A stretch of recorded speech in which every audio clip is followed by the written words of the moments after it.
आगामी स्थानिक स्वराज्य संस्थांच्या निवडणुकीच्या पार्श्वभूमीवर विविध पक्ष कार्यकर्त्यांच्या जोर बैठका सुरू आहेत. इचलकरंजीत मनसेच्या शहर कार्यालयात आगामी महापालिका निवडणुकीच्या पार्श्वभूमीवर बैठक आयोजित करण्यात आली होती.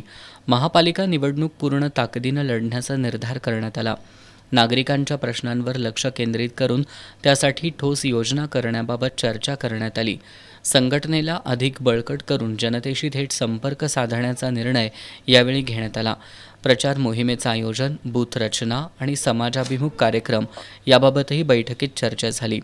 यावेळी शहराध्यक्ष रवी गोंदकर, जिल्हा सचिव प्रताप पाटील, शहर उपाध्यक्ष नितीन कटके, प्रमोद बाटले तसेच दिलीप जाधव, अभिषेक सारणा, राजेश माळी, संदीप पवार, प्रथमेश माने, रोहित कोटकर, सौरभ चव्हाण, श्याम येशाल, सचिन माने आदी पदाधिकारी आणि कार्यकर्ते उपस्थित होते.